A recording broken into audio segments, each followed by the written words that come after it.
post-rapport. I'm a psychology professor at ACC, but I'm also director of the Center for Peace and Conflict Studies and department chair for interdisciplinary studies. And it is with my hat as the director of the Center for Peace and Conflict Studies that I'm here, have the pleasure of introducing this, the discussants today. First, I want to introduce Leila Toragi, who is the other staff member for the Center for Peace and Conflict Studies, and who runs all of the good stuff that we do go through Leila. And in fact, Leila is the person who recommended this film for us today, and it's one of the best films I've ever seen, I think.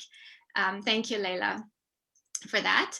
I also want to introduce a founder of this film series. The Cinema of Conflict and Transformation was founded 5 years ago, 6 years ago. I don't remember Mocha, but Dr. Mocha Jean Harrop, who you see on the screen, at the time, she was a professor of film at ACC, Austin Community College, and a colleague of ours, part of the group that put together the Center for Peace and Conflict Studies. And this was her brainchild. And we're sad that she's not with us as a colleague at ACC anymore, but she's still engaged with us. And it's delightful to have her join us tonight. And the person who picked up the mantle and has done an amazing work with us since then, Dr. Mark Cunningham, is a discussant. He curates the films. He's the new do-all guy for the Cinema of Conflict and Transformation film series. And we're learning a lot from him by watching him discuss and bring different kinds of films to us. And I'll ask him to say a little bit about himself to you in his own words in a little bit. And we are super delighted to have Dr. Mohannad Ghawanmeh with us tonight. And again, instead of reading his formal bio that is available to you, I've asked him to say a little bit about himself so you get to know him through his own words as well. So I'm going to turn it over to Mark. Hi, everyone. Good evening. Thank you for joining us for, I think, it's going to be an exciting conversation about the film, The Time That Remains. Just really briefly, just to add to Shirin's, introduction of me, I am a associate professor of radio, TV, and film here at ACC. I teach intro to cinema, and I also teach intro to RTF and media literacy courses.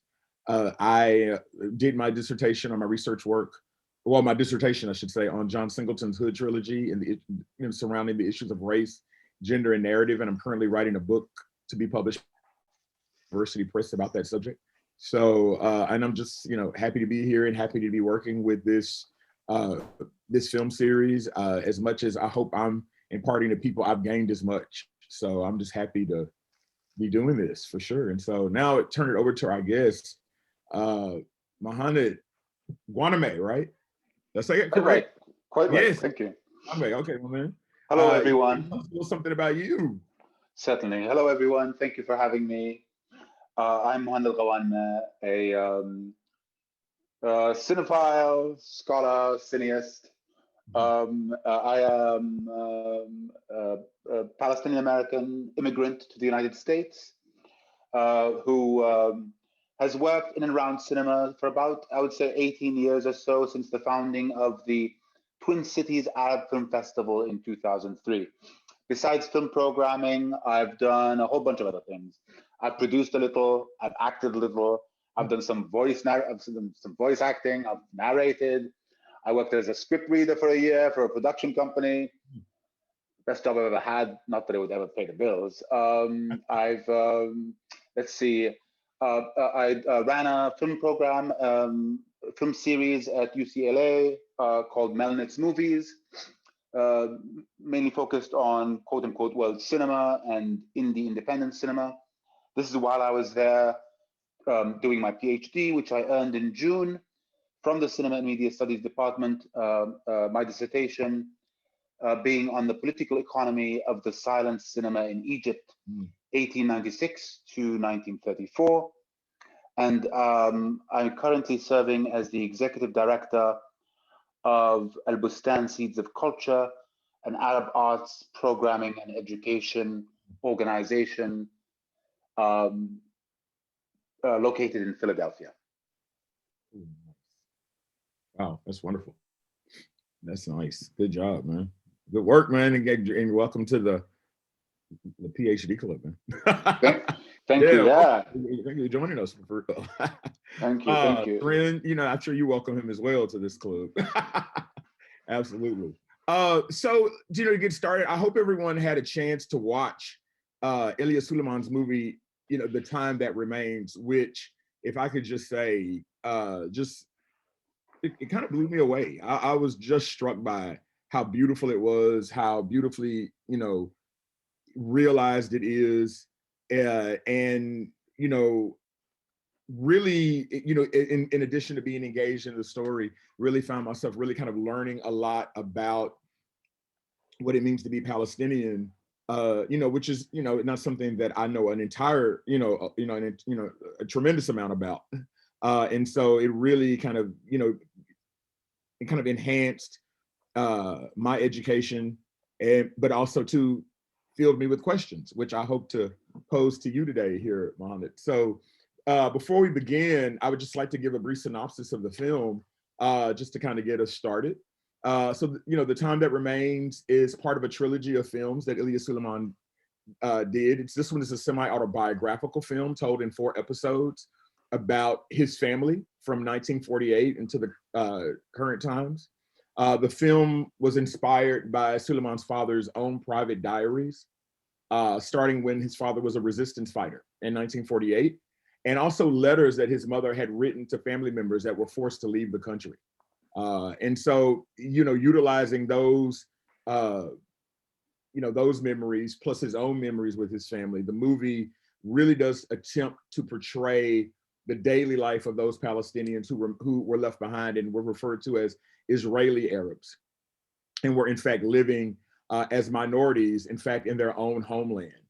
And so, something that I learned, also as well, that Palestinians are in fact broken, they have been dispersed since the creation of Israel in 1948, and are in fact, I should say, broken into 3 groups: Arab Israelis, Palestinians in the occupied territories, and then the expatriate refugees.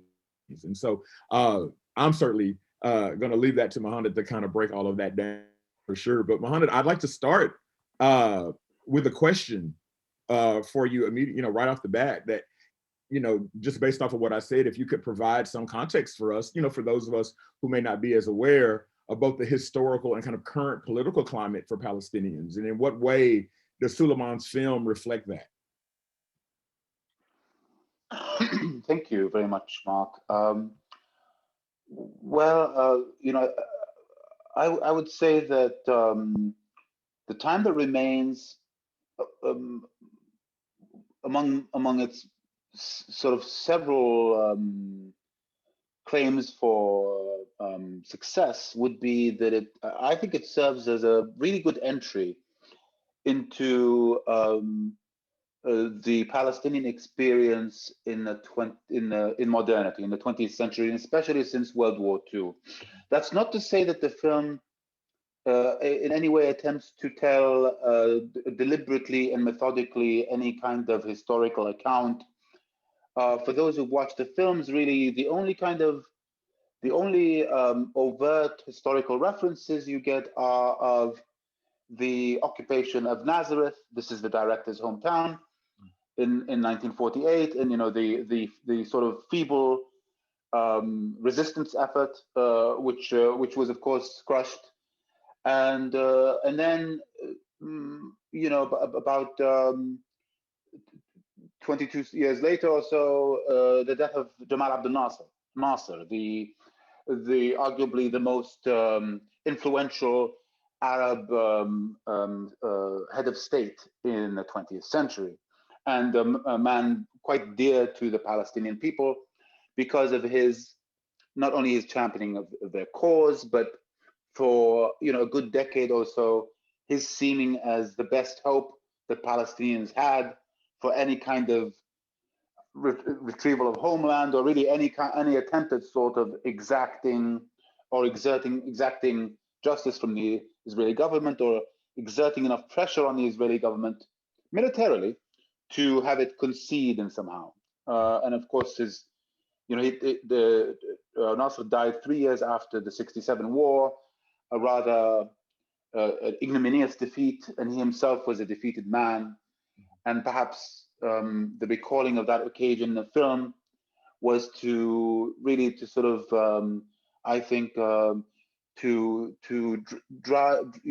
really underscore the sort of the continual presence of melancholia and loss. Like, just when you think you've lost all that you think you can, you lose something else, whether it's material or immaterial.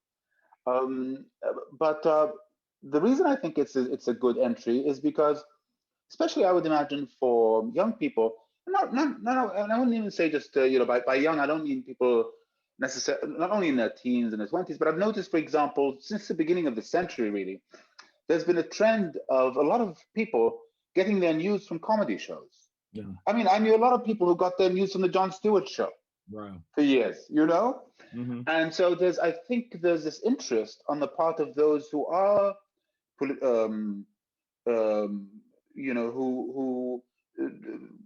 do identify political currents within themselves and are interested in exposing themselves and perhaps engaging in political discourse. There is nevertheless, it seems, a bend on the part of many of them to skirt the overt kind of on-the-nose discourse in favor of something whereby there's the kind of the political discourse is presented somewhat entertainingly, and perhaps by entertainingly, and I mentioned Jon Stewart, injected with humor, and that's what you see here. It's a sort of this kind of some people have called him surreal, some people call his work absurd, some call it absurdist, some call it satirical. Mm-hmm. I think this film has less of the surreal than his earlier films, and more of the satirical and the absurdist, in a way that I remember when this film screened in Cannes, because it was in the competition, and this would have been, I think, maybe a decade ago. And I remember reading Roger Ebert's film, and he said, "Isn't it fun? It's kind of odd that like the funniest film in this competition is about like Palestinian, the history of Palestinian anguish." Mm-hmm. But it's kind of telling that I think it's telling of the director's talent that he was able to tell a story of ongoing loss and to deliver it with such piquant humor. Yeah. So and that really kind of answers a little bit of my second question. I mean, why, I told you this earlier, that the film really, in some ways, kind of reminds me a bit of what Taika Waititi does in Jojo Rabbit. It's kind of taking this very serious subject and using satire to, really kind of, like you say, to really kind of highlight, the pain that's involved in that situation. But, I also know too that there are some people who misread that. And so do you think by using comedy that Suleiman may have diminished the struggle for Palestinians for some people? And then also too, and what does the use of comedy, do you think, add to an audience's understanding of, of a Palestinian struggle, both past and present? I'm going to start with the latter part of your question first, if I may. And I might ask you to remind me of the first part, just because it's kind of late over here in Philadelphia. Okay. So now I've forgotten the latter part. So sorry. The latter part was about. Yeah, go ahead. Repeat it again. Sorry. Okay. Yeah. So, well, I'll tell you what. I'll break it in part. So the second half, I was asking you about, what do you think the use of satire or use of more comedic elements adds to the audience's understanding of Palestinian struggle, both past and present? Yeah, I mean, I think what I think a lot of intelligent audiences, critical audiences that have consumed a lot of cultural matter over the years, sort of are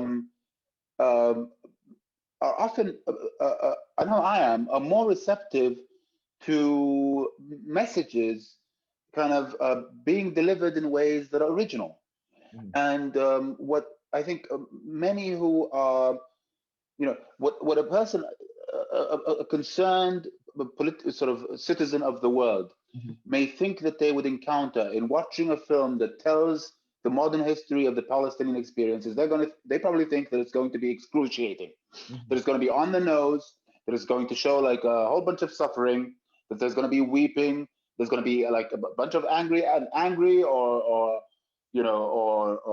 traumatized Arabs, and that the exercise itself is going to be entirely barren of entertainment value, and is going to be one that's sort of highly challenging emotionally.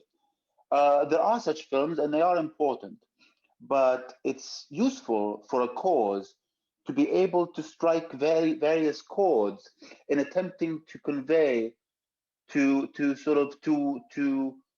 explain to others what it's like to have gone through the experience they've gone through. And humor is part of that, because it's not as if it's exclusive to the Palestinian people, using humor to try and negotiate suffering, And this is, of course, is something that is obvious to me. Elia Suleiman has intended from the beginning of his career. To your point earlier about his humor not having been well received, is an accurate and an adroit point. And this was especially the case with his first feature film, Chronicle of a Disappearance, that was lambasted by Arab critics, and Palestinians especially laid into. There was another reason for that particular disgruntlement. It was because that first film of his was partially funded by the Israeli government, or some arm of the Israeli government. Since then, he hasn't sought money from the Israeli government, partly, and I don't think he's explained exactly why, but he doesn't need to anymore. He hasn't needed to. But also because nobody had done anything like that before. Nobody had tried to sort of, express the kind of Palestinian, like a sort of a defiance as a Palestinian artist, cinematically, in a way that was so it seemed outlandish, to the extent that some of the critics thought that it diminished. It rendered the Palestinian struggle diminutive.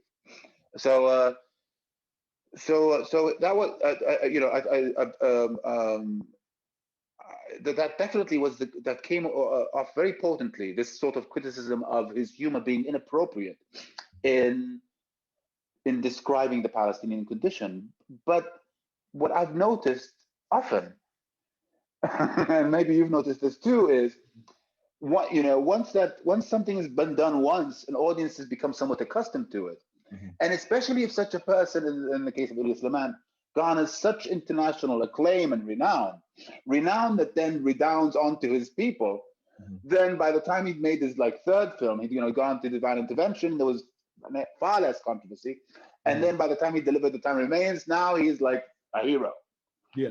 I will say that he had sort of, I won't say he matured, but it contained the ferocity of the previous films in this trilogy of his, Chronicle of a Disappearance and A Divine Intervention, and injected this film that you watch today with elements you don't see in those films, a certain tenderness, especially in relation to his mother, the character of his mother, who I think is played by his aunt in real life, if I'm not mistaken. And it's injected with a melancholia, much not so much a rage, but a kind of a pity, not a self-pity, but a regret. And I think the regret also relates directly to the experience of existing, the time that remains. I think his humor is not only about dealing with the anguish of being Palestinian, but the anguish of being alive. I mean, perhaps like me, another sort of skeptical Palestinian, I wonder how people expect me to take life so seriously, and even myself so seriously, when like I reached my peak physically at 30, and for the next 50 years, I'm like on a downward slope, Right. my inexorable demise. And then I'm supposed to like, go about thinking, this, everything is all in order, and we must, be frank and earnest and all that. No, I'm not buying that, and I don't think Elia Suleiman did either. Yeah, I love when you talked about the tenderness of it. I mean, one of the scenes that sticks out with his mother is the scene when we see the adult Elia, who, and he's playing himself at this point, right? And the scene where they're sitting, they're watching TV, and they're trying to slap each other's hands. I mean, it's just very small moments like that, right? Which, like you say, beyond the struggle, here is this human element, right? That becomes just as important as what's happening outside the doors of their homes. Yeah. And you're astutely observant again in noting that his films, which prior to this one had hardly had a narrative arc, are composed of quotidian sort of environments and occasions. It's like people talking at the cafe, people buying the people somebody dropping off the groceries. The sort of sort of the generational divides, the kind of the shorthand in conversation between various kinds of groups of Palestinians, the kind of shorthand about the level of abeyance and obsequience to the Israeli system. As you see, for example, with the character of the police officer. Yes. There's what he does, I think, is he takes these moments from everyday life and he stretches them out a little into absurdist territory or satirical territory or sometimes surrealist territory. And he derives the humor from the stretching and from our realizing the sort of we audiences realizing that the sort of the locating humor in the discrepancy between the very boring and this thing that's kind of been animated through very careful choreography and careful punctuating of these scenes. Yeah, I mean, he even makes diabetes funny. I mean, when the mother's eating ice cream. I mean, the mother is eating ice cream in the middle. I mean, it's just, your sugar is 300, and she's just kind of like, I'm old. I can't even. Yeah, it was really kind of like you say, these mundane things, right? That are very much so, are very much just as part of the existence as all else. And so, when asked if the time that remains was more political than his previous works, Elia Suleiman made the comment. He says that my films are inspired by my everyday life. That when you live in a sensitive area like my country, politics are simply a part of life. It happens that Palestine has been subject to overexposure in the media, which has left it open to ideologues on the left and the right. And so I felt my challenge was to deviate from this simplistic approach by making a film in which there is no history lesson to be learned. I focused on moments of intimacy of a family, hoping for nothing more than to give pleasure to the audience and to achieve a certain cinematic truth. And I just love how he saw that, like you say, that on the nose approach as the simplistic approach, which I thought was just really enlightening. But then he goes on to say, he also stated that he wanted Palestine to stop being thought of in a fetishistic manner, which that really struck me. And so I'd like you to speak to that kind of what he means when he says a fetishistic manner. And so, and how do you read this, and what is the value in shaping that understanding of Palestine and for Arab people, for those of us outside of the country, and even maybe within the country as well? Yeah.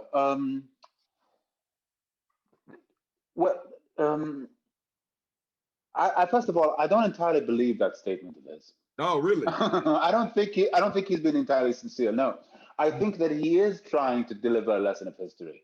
I just think that he is being coy and he's being careful in that he's a bit like John Ford. I remember John Ford being interviewed by John Bogdanovich like ages ago, and Bogdanovich was asking John Ford about his technique and about about the subtext. And John Ford was like, I don't even know what you're talking about. But of course he knew what he was talking about. He just wasn't interested in showing his cards.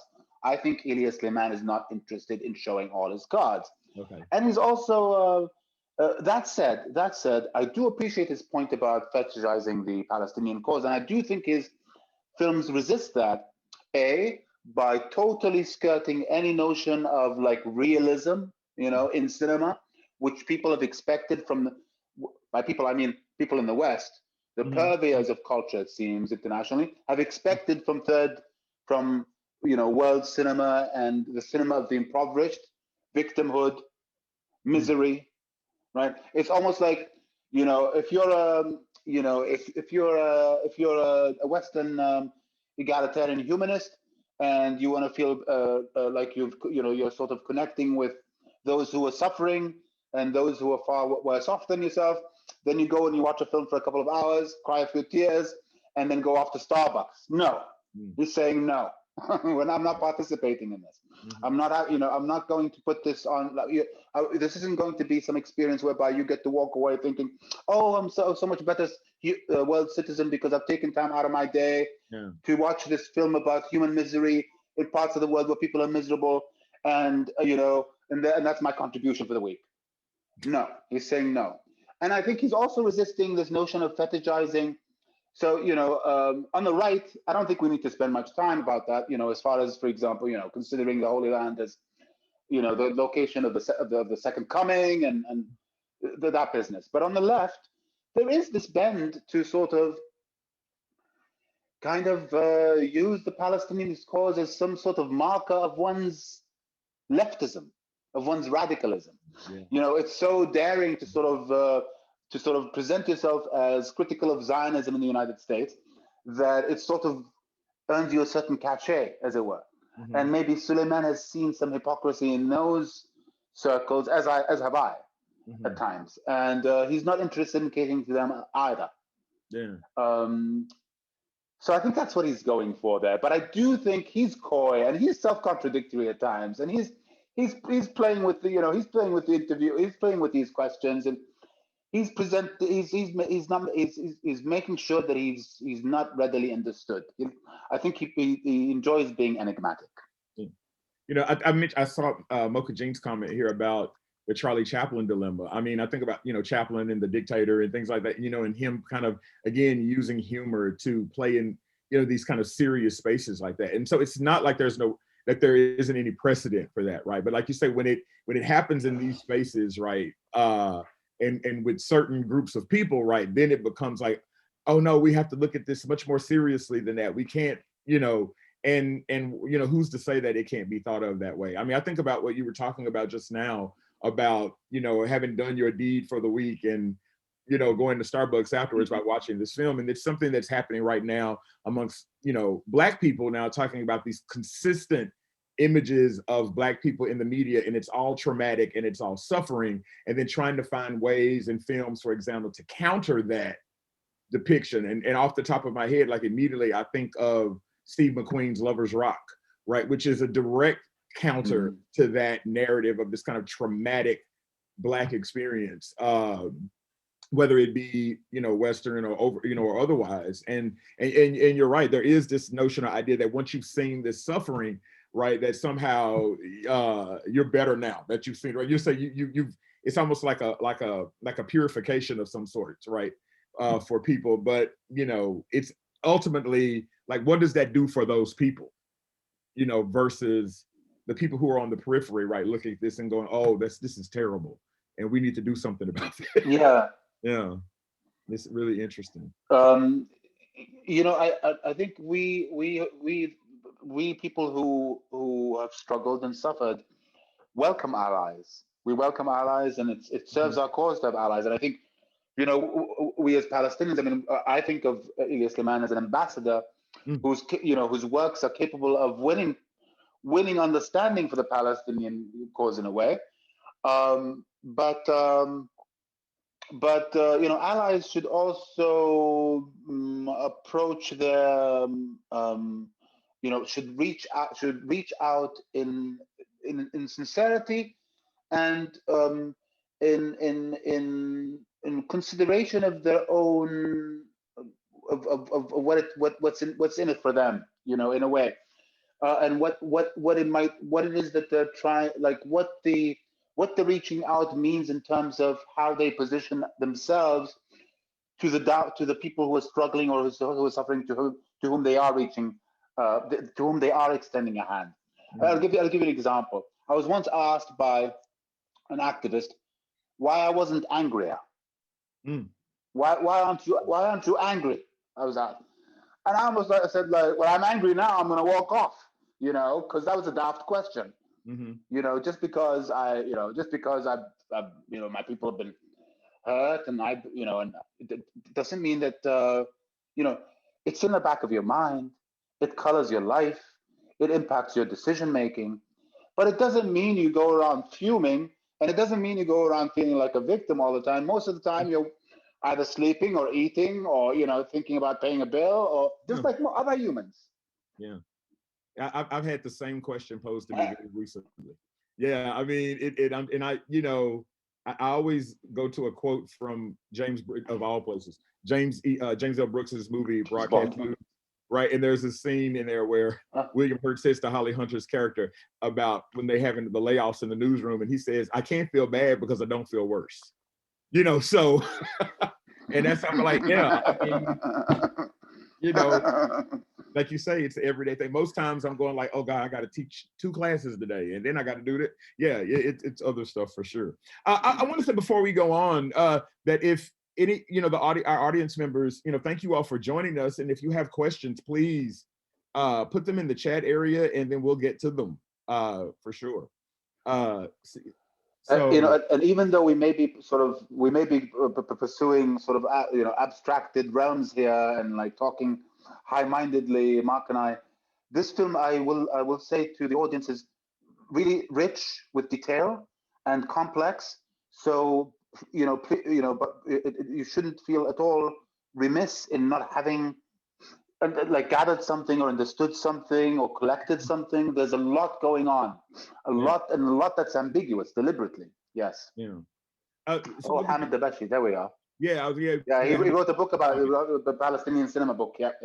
Yeah. What do you think about that comment? The revenge of joyous laughter and obscene mendacity. I like it. I like it a lot. I like it a lot. It is the case. If you watch Suleiman's films, especially the 2 prior to this one in the trilogy, his most absurdist humor concerns typically Israeli forces, either military or police. That's when he's most biting. So I think that sort of speaks to that remark of Dabashi's. Yeah. You know, he saves his sort of most biting, kind of most absurdist, most like, God, that's ridiculous kind of stuff, like the scene of the tank, you know, kind of following the young man on his phone, just crossing the street back and forth. That's sort of his bend, and so and that's a deliberate choice, obviously, by him. Yeah, and it is funny. I mean, it really is. It's funny. Yeah, I mean, just you notice, for example, in The Remains of the Day, the scene when the men, the resistance, the men who attempted to resist the fall of Nazareth are scattered in this field, and the protagonist's character, right? They sort of threaten him, and they start doing a countdown. And he says, you know, they go 1, 2, 3, and he goes 10. Just get it over. Yeah, just get it over. Right. But instead of shooting, whether they can, no, we're not going to make it easy for you. So they beat him up, and then they do this thing where they sort of swing him. Yes. How did you think of that? Yes. About Elia Suleiman, like, how did you think? It's both like ridiculously funny. Yes. And but then you worry. Scary. Yeah. Yeah, because Suleiman doesn't show you where he falls into. Yeah, you're right. Yeah, like he doesn't show you where he lands, and so it's like. And I think this is the result of very kind of meticulous craft, right? This sort of the combination of these kinds of effects.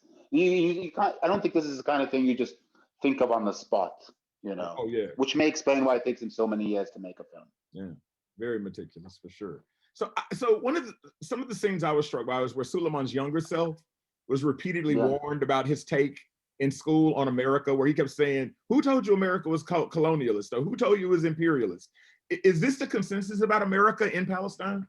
That America is colonialist or imperialist? Okay, so there are a couple of levels to this. Okay. First of all, you realize that the school that he's going to is within Israel, as it were, as they call Israel proper. And so it is run by the Israeli government, and the curriculum has to abide Israeli government dictums. Accordingly, and since this was during the Cold War, the United States would have been seen by Palestinians, as it were, as aligned with Israel's interests. And as such, especially those many Palestinians in the resistance, before the resistance turned Islamic, I would say, in the 1980s, were leftists. They're on the left, including militant leftists. And this discourse of American imperialism, which is a leftist discourse, had a great currency among Palestinians. And so I imagine it's the sort of thing that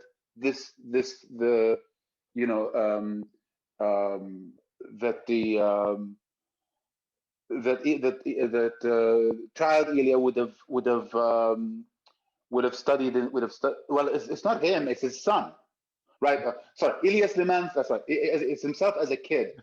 It's the sort of thing that he would have probably heard from his own father, who was a resistance fighter, and likely himself a leftist.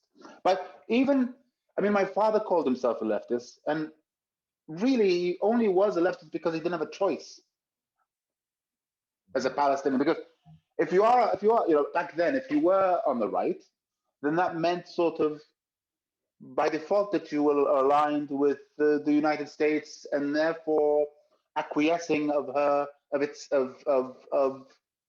the kind of injustice that was done to your people at the hands of the Israeli government. But as far as the business of inculcating students relating to America, the scene you mentioned, where the headmaster tells young Elia, the classroom isn't the place to be talking. What is this calling America imperial? There was another scene where they're watching Exodus. Do you remember? Yes. Yeah. The film Exodus, Otto Preminger's film. Yes. About this sort of exalted tale about the foundation of the state of Israel, screened to Arabs, to Palestinian students in this school.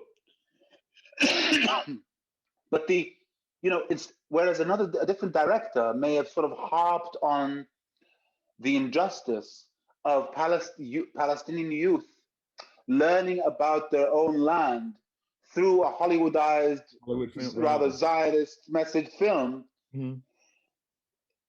The scene mocks the sort of the sexual titillation, I think, with like Kirk Douglas or something. You see, and sort of probes the kind of maybe the seeds of I don't know, sexual fantasy relating to oppressors. I mean, he's mining some strange stuff there. Yeah, I mean, what I thought also very funny about that is the teacher gets up and she stands in front of the screen and goes, "Girls, he is like my brother." And I'm like, no.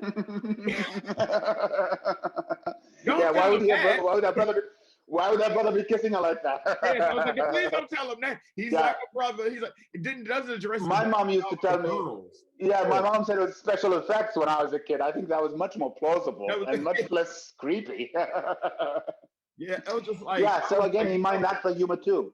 Yeah, it was that was really funny to me. I'm just like, she's like, it's Gene Simmons and Kirk Douglas, like, kissing, and I knew she kept looking under the screen. I said she's gonna say something about this kissing, running the leaf or whatever that was across her mouth. I was like, oh, she is not gonna like this. And she gets up there. Of all things, I didn't expect her to say, "He's like a brother," and I was like, oh no, that's worse. Like, it's too funny. Shireen asked the question. She wonders if the Palestinian teacher was obligated to chastise the student, regardless of how he felt. Yes,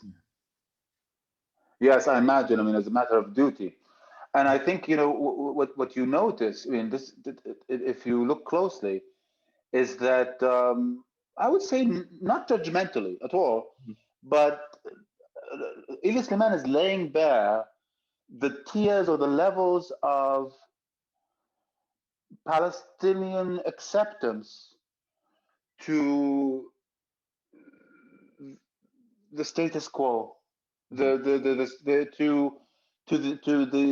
sort of the reality of having to live with the injustice and the degree to which they negotiated their own personal interests in relation to the occupying state, in the sense that, you know, if you wanted to become a principal or headmaster or headmistress of a school, likely you were expected to show even more fealty to the Israeli state than your average teacher, for example, so that you may ascend and reach that position. And if you work in the security apparatus, such as the police officer, then likely you would have necessarily permitted yourself to think of the state of Israel as a representative of yourself than perhaps some other Palestinians will have. Wow. He makes this known to those who are watching this film, even though this is the kind of thing that Palestinians may be embarrassed about. This is the kind of thing maybe that many Palestinians would rather talk about among themselves rather than expose themselves.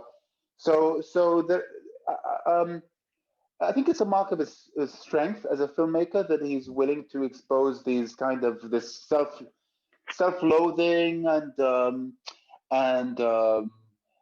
kind of not only but also self-punitive behavior. You mentioned in one, I think we were chatting earlier, Mark, about the older man who keeps dousing himself in petrol and trying to light himself Yeah, off. I was going to ask you about trying that. to set himself alight. Yeah. You know, this is obviously a person who couldn't manage at all to. What he does is to generate interest and to generate original meaning. He blends emotional states and sort of psychic conditions. Here we have somebody who at first seems to represent the cliche tradition of the town madman. Yeah. You know, the town, we had one in my neighborhood in Amman. Not that I would call him that. He was bipolar, severely and unmedicated. But here, obviously, there's something else going on. Right. The man says he can't live like this. He can't take it anymore. And I've heard of this. I've heard of Palestinians who were never spoke again after they left their homes.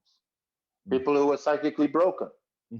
And on the one hand, you kind of laugh at the absurdity of this person who keeps dousing himself in petrol, but never has the courage to sort of light the match. Yeah. And this theater of being rescued, right, by Elia's father, and the poignancy of noticing the anguish.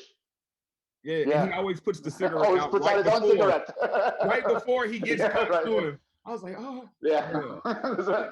Yeah, that's right. And you're like, okay, good. He put it out, right? Yes. See, I mean, again, it's like there's almost this schism between the pathos of this man's anguish over having been driven out of his home town or home city, whatever it might have been, possibly to Nazareth, or if he was born in Nazareth, to having to live under, in subjugation under a regime that is of outsiders, with this absurdist sort of, town madman kind of tradition.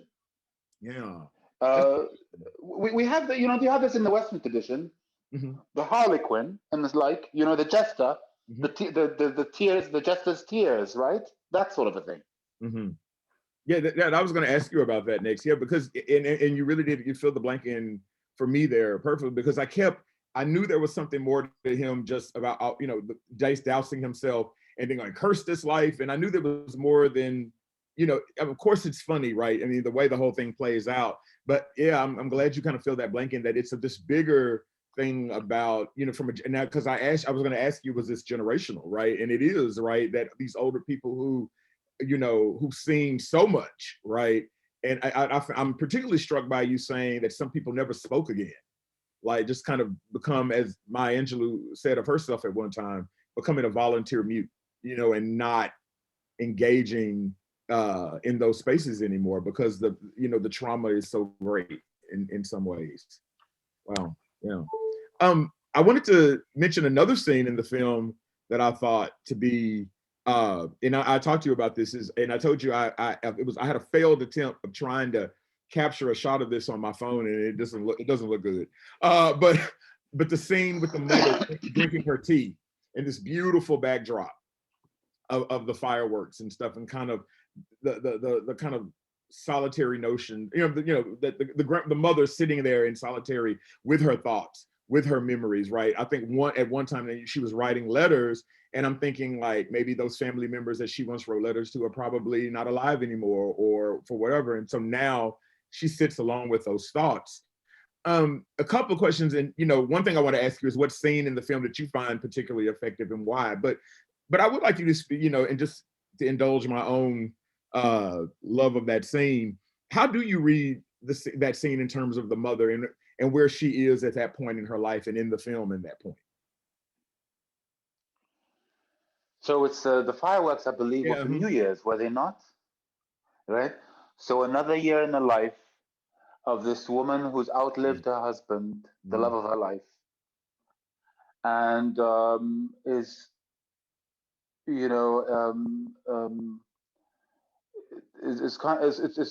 sort of her life has been the joy in her life has been rather reduced to experiencing spectacular from afar, either a fireworks show in the distance or something in the telly that's being broadcast from a distance. But I think that there's that scene is also a continuation of a number of scenes that take place on that veranda, and that I think, in a way, that veranda in which the mother sits marks the passage of the years for her. It's like her location in the film, and if I remember correctly, it may have been in one of those scenes in the veranda where you first see the photo of her husband before it shows up again towards the end of the film in a scene that that really just surprised many of us. We just didn't think that Elia Suleiman was capable of, where she had that photo in her hand, right, essentially in her deathbed. Wow. And I remember people sniffling in the cinema and such. And this was, I think, the mark of the maturation of this director. But you also probably struck by the visual motif, because the visuals in this film are just so meticulous and so evocative and so clearly drawn, and not realistically. I'm sure there was special effects in that sequence, as there were, for example, in the scene where the pole vaulter jumps the wall, as there was in the scene of the storm at the beginning and the end. He uses special effects quite a bit in his films too. But I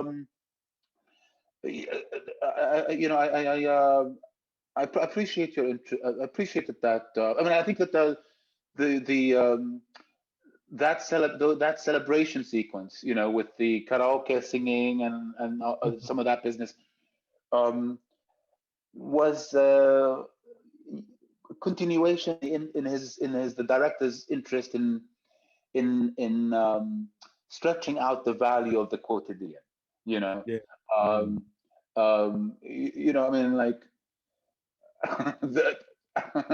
The theme to Titanic, being sung by this, in a home with what I'm assuming a Filipino caretaker, and this aging Christian Palestinian woman, and the sort of the kind of how would she would have never predicted such a fate. She wouldn't have predicted that there would be such a coracle machine. She wouldn't have predicted that she would have ever met somebody from the Philippines, let alone somebody that would be taking care of her from the Philippines.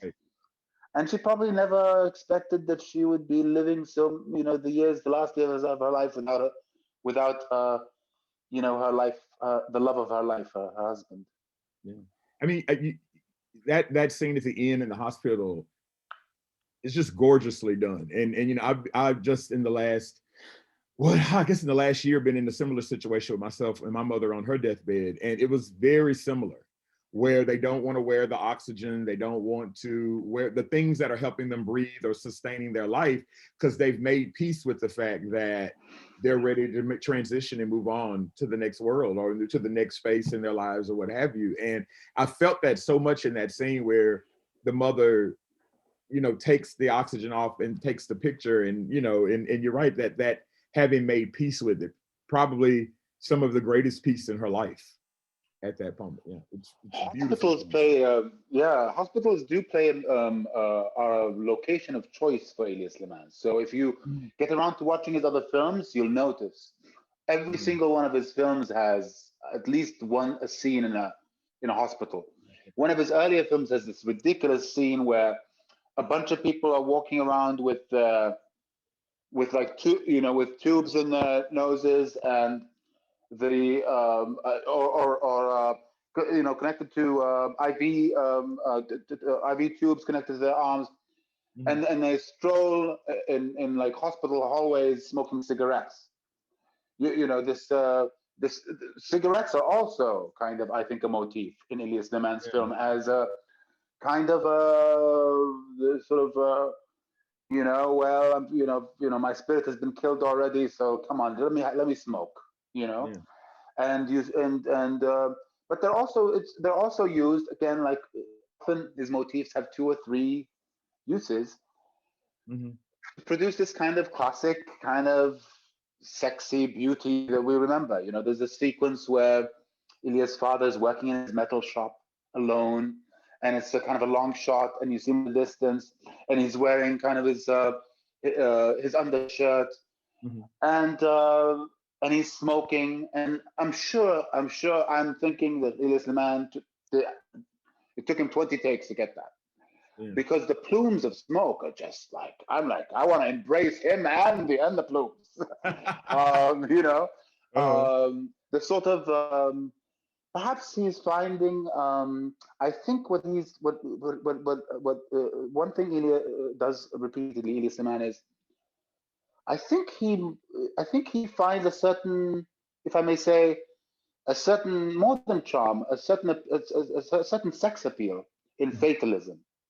Oh wow! I think so. In this kind of this resignation, the time that remains. Yeah. That you've only got so much time.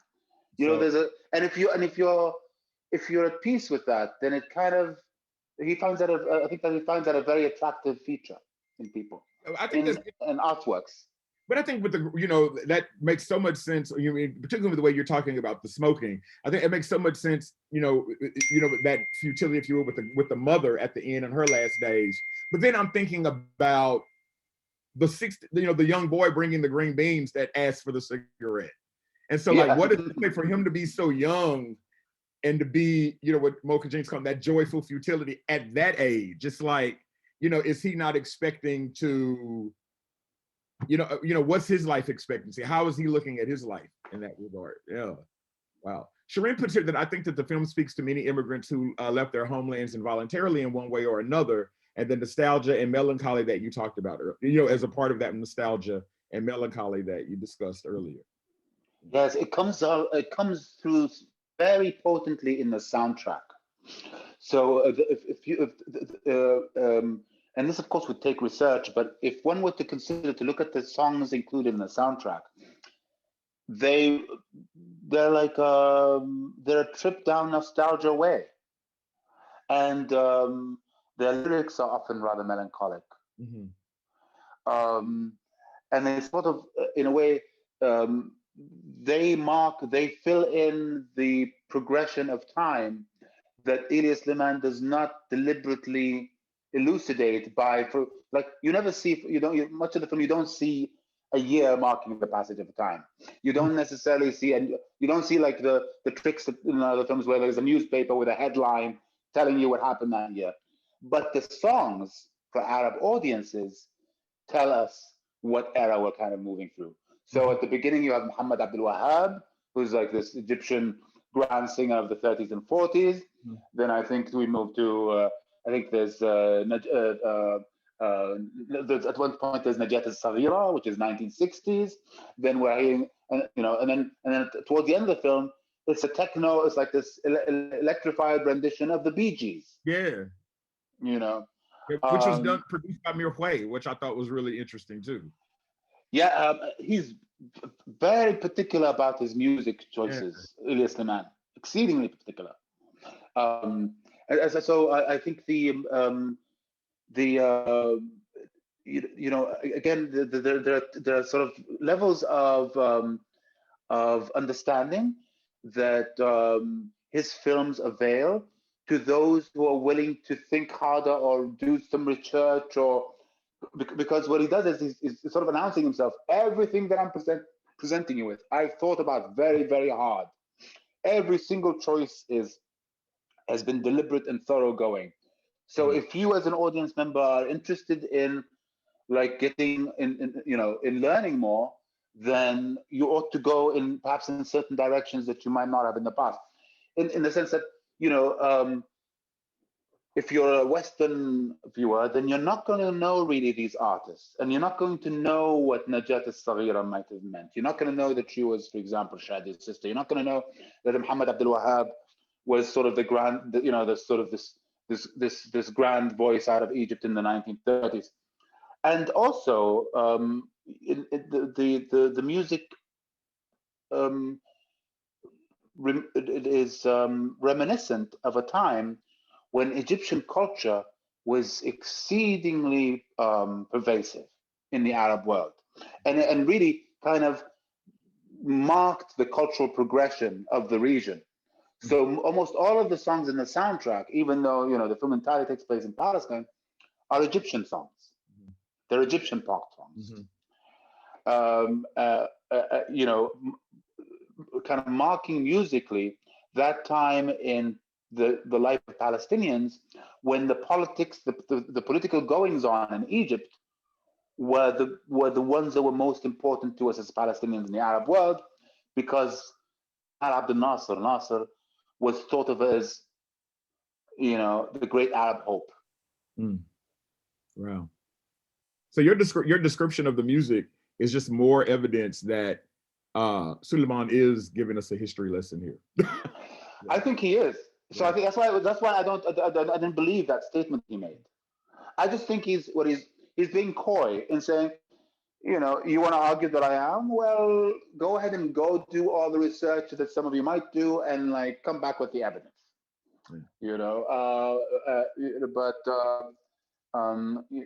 I think he could probably get away with such an untruth because there's so much else going on that he could probably claim that it wasn't an attempt at a history lesson, but I think it is. It's just a different sort of telling history, isn't it? Yeah, it's more not in your, like you say, not in your face in that way. It isn't. It's sort of in creating a mood, a multifaceted mood. Yeah. Most important thing is like you say, the vivaciousness and living life, and which is brings me to my last question to you. What do you think is the benefit with given everything that you said and kind of talking about the history and kind of talking and knowing that so much of this is autobiographical and from Suleiman's own family and his own family's history? What is the value of Suleiman playing himself at the end? What's the value of that? Well, he's talked about that, right? So for years, people thought that it was an influence of Buster Keaton. Mm-hmm. He claims to never have watched Buster Keaton. When I the first time I watched Elia Suleiman, I immediately thought of Jacques Tati, who's also come up in comparison, but he claims he never watched Tati either. I'm not sure he's really doing truthful in either case, but he fancies himself the witness. Mm-hmm. He's like, he said this before, he's been asked about it, and he says, I need a witness in my films. And the only way I can write that is to make myself the witness. But he's a silent observer, right? He's sort of he's a kind of a facilitator of the environs that are depicted in his films, but he hardly, he's often rather reactive. He doesn't really initiate, and he hardly says anything. Mm-hmm. And he's often seems to be kind of at the at the whim of the forces surrounding him. I also think, despite his not mentioning this, that he's relying on another very important observer character in Palestinian modern history. Mm-hmm. One of the most influential cultural, I would say, most influential cultural forces to come out of Palestine was a caricaturist, a cartoonist named Najil Ali. And Najil Ali, I think while he was alive, he was considered by many to be among the most influential 10 caricaturists working. Very, very influential, known throughout the Arab world. Well, his epitaph, that of Najil Ali's, was this character named Hanbala, whose face you never see. You always see him standing like this.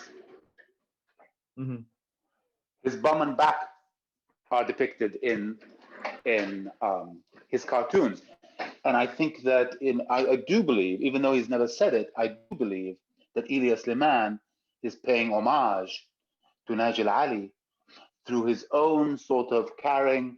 Najil Ali was assassinated. Some people say, a lot of people, and I think convincingly, by Yasser Arafat, believe it or not, in the early 1990s. And so I believe in a way that Elia Suleiman, in creating in presenting himself as a character in all of his films, every single one of them, Mm-hmm. every single one of them, is I think carrying on the tradition of the Palestinian witness, Wow. the injustice, such as was this character named Hanbala, who appeared in almost all of the cartoons produced over the course of the career of this really important cartoonist named Najil Ali. How do you spell his name? It may be spelled with a G. Can anybody drop it in the chat? She just puts there he is, Najil Ali. Okay. In the chat. Thank you very much. Okay. Wow, that's interesting.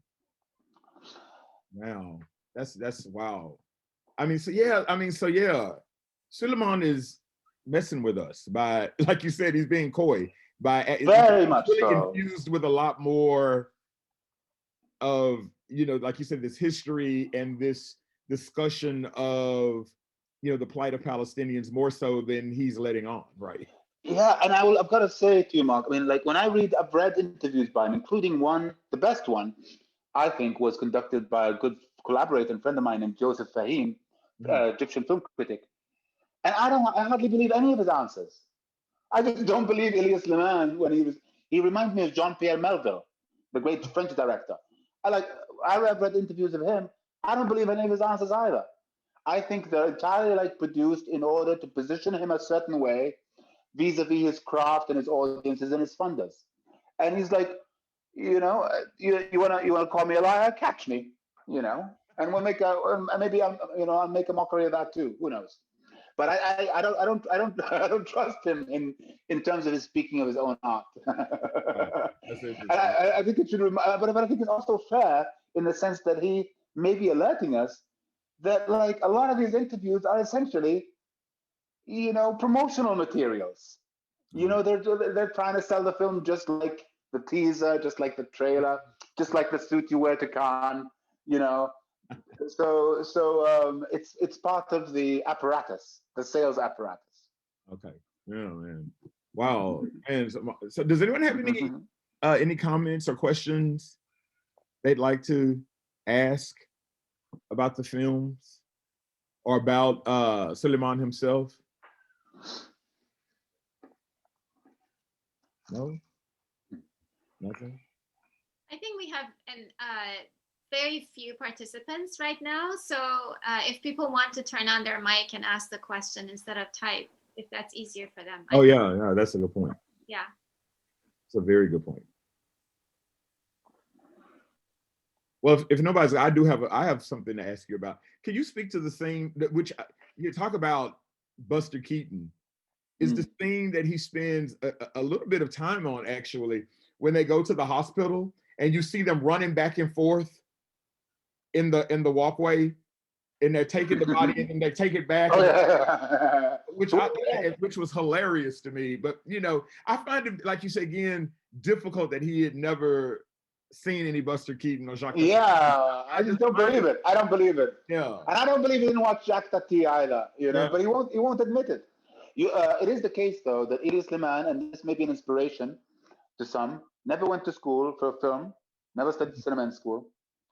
He essentially he learned off of his friends who went to NYU. And so it's kind of a reminder that if you're careful and if you study and if you put in the time and if you're really rigorous about the work that you do, I'm not trying to dissuade people from going to film school. I'm just saying that it's original to see somebody whose method is so meticulous and so kind of polished, sophisticated, one could say, who hadn't studied art formally at all. Yeah. I mean, how do you position him with somebody, say, like Quentin Tarantino, who followed the same path, for example? And I think they make, I mean, I'm not trying to, that their styles should be similar, but, there is something I find more original about what Suleiman is doing in comparison to Tarantino, where this is more of this pastiche, right, of him pulling from all of these different film styles to kind of create his product. And again, I'm not saying that because they took similar paths that it should be the same, but in terms of what informs one's filmmaking when they haven't had that kind of traditional film education, I would say. Education. I think that their bends are a little different. I would say that they're both kind of very auteurist, very sort of single-minded, right? Tarantino said that if they don't let me make films in 35 millimeter, then I'm done, because that's not what I signed up for, and he's kind of, and Suleiman, I mean, people have been goading him to make more films for years, and he, what are you doing, wasting your time over there in the Doha Film Institute? You should be making films. But I will say that they're motivated by things differently. Right. First of all, Quentin Tarantino is a white American male, arguably in a position of dominance. His I'm not sure what he's experienced in his life. Perhaps his existential trauma is of a different order than maybe Elia Suleiman's. Elia Suleiman is, a minority doubly. He's a Palestinian Israeli. He's a Christian, Greek Orthodox, quite a small minority of Christian Palestinians, a Greek Orthodox Palestinian Israeli. And I will also say that I'm pretty certain that Suleiman has a more philosophical bend. I mean, I think he's read more philosophy. I think he's got I think he's making. I think his philosophical arguments are more complex than those of Tarantino's. And I was not suggesting that there were. Not at all. Yeah, I was more speaking to. Because I saw Luis's comment about Jodorowsky, and I was just like more speaking to taking that similar path and what informs that work personally. And what comes out, and that's what Suleiman is coming up with is more. Something else about Elia Suleiman. He didn't even watch films as a teenager. But apparently he was originally was interested in music. I think he was in some metal band that played like Deep Purple covers and whatnot. And then he went to cinema in his teen years just to meet girls, from what I've read. And it wasn't, but apparently at some point people started asking him, because I think he has 3 siblings and the other 3 are medical doctors, and he's the black sheep, from what I knew. So like people would ask him, what do you want to do? And he said, I want to become a filmmaker. And he didn't even know what that was. And then later went to New York and like somehow ended up being a filmmaker. Wow. So there is certainly kind of a tooling of available resources in that, you know, Tarantino kind of learned his craft by watching hundreds of films and also paying attention to what films were people renting at that video shop that he worked in the early 80s, right?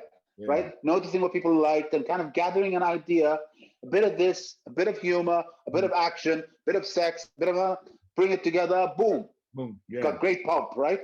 I think that Suleiman has done something similar in taking some of his influences that he doesn't talk about and fusing them. But I will say that it's definitely the outcome is quite a bit different. I wonder how those two would get along. They probably wouldn't. They would. He probably have more in common. He probably have more in common with Paul Schrader, who also never watched movies because of his upbringing. You know, so that would be interesting too. And you know, writing about Ozu and the rest of the way that he does, they would probably have more in common. Well, Ozu's Tokyo Story is the film that convinced Suleiman to become a filmmaker. So it's interesting you say that. Tokyo Story. Wow. Cool. Interesting you say that. Nice. Yes. Jennifer asked the question, that some of the scenes in the movie reminded her, as we mentioned, of Jacques Tati, particularly Mon Oncle and Playtime. She says, are scenes featuring long held shots with dynamic staging and multiple focal points common in Suleiman's films? Yes. Yes, they are. Yes. Stationary camera, really vivid color palettes, a lot of frames within frames within frames. I think he picked this stuff up from Fassbinder, who admits is an influence. The German director, who did a lot, especially I think Ali Eats the Soul. Framing is like central to the psyche in that film. I think he picked that up there. Yes, his motifs and his set pieces, I could say, are really meticulously crafted. Even when they seem like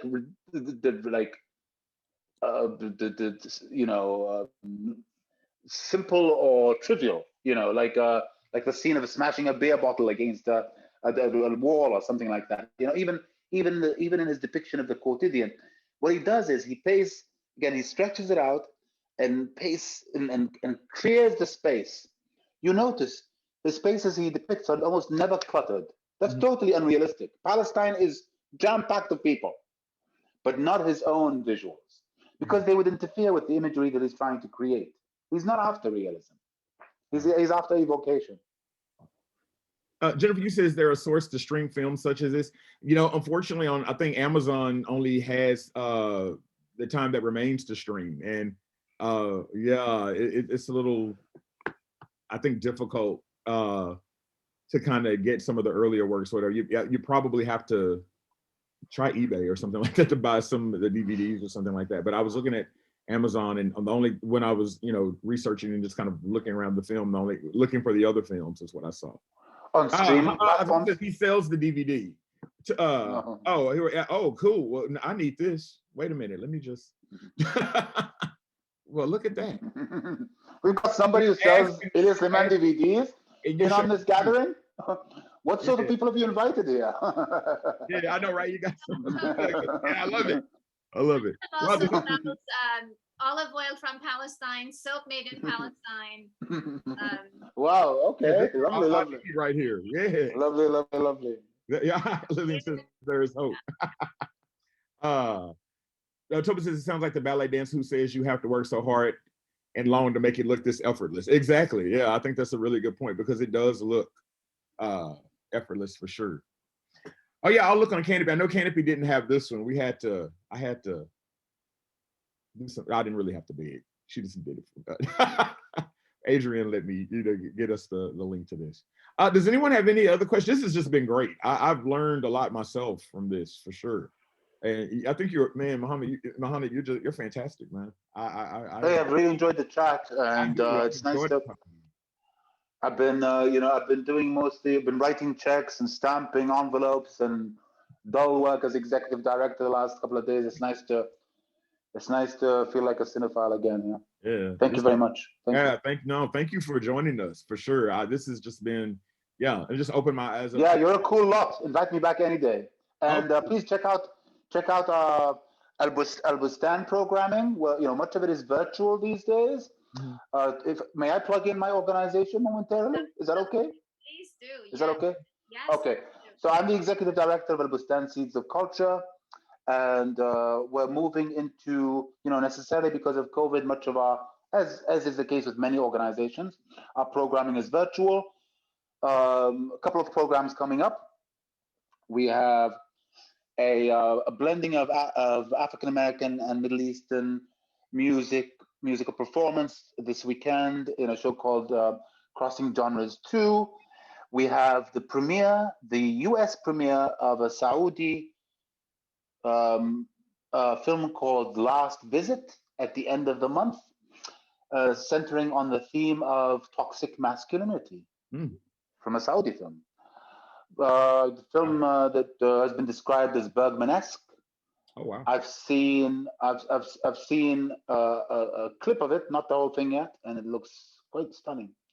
So we'll be presenting the US premiere of that film towards the end of February. You can, of course, follow details. We haven't pinned down a date yet, but we think perhaps on the 26th, the 27th, or the 28th of February.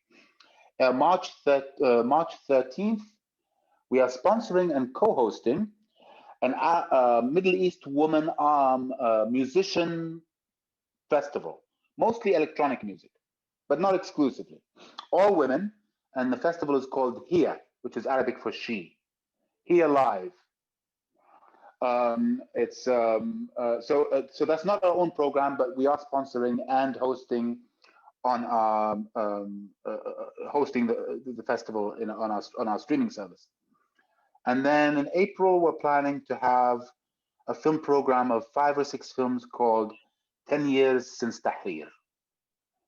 So this is in commemoration of the Egyptian take on the Arab Spring. And there will be 5 or 6 Egyptian films produced between the years of 2011 and 2013. We intend to have the filmmakers, or at least exponents of the film, in attendance, virtually, in discussion or in Q&A following these screenings. And there's more to come. Oh. That's really exciting. Thank you for sharing that with us. Sure. Of course. Our programming is often subsidized, and most of our films, we hope, will be donation-based. So that should not be cost prohibitive to your students, we hope. Oh, cool. That's wonderful. Because it can be zero. Awesome. Nice. The cost. Yeah. Thank you so much.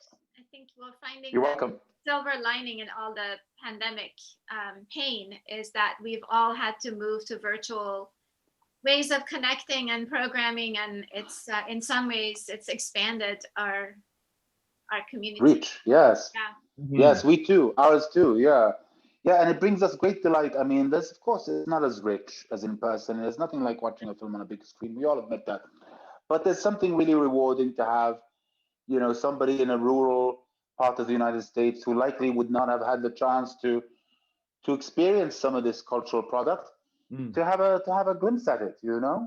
Well, thank you everyone for being here, particularly Mohannad, who joined us from the East Coast, and Mocha as well. She's also on the East Coast. Hey, Mocha. Tobin Corot, who is also a co-founder of Peace and Conflict Studies at ACC, along with Mocha. And Lillian. Lots of wonderful people here. Mark, you are, I was listening to you and I was thinking, he needs to have a podcast. Questioning and like moving things along, and you're a good listener too. These are delightful. Thank you. Yeah. Sweet. Thank you everyone for giving us this time. Yes. A couple of hours of your evening. Have a great evening, everybody.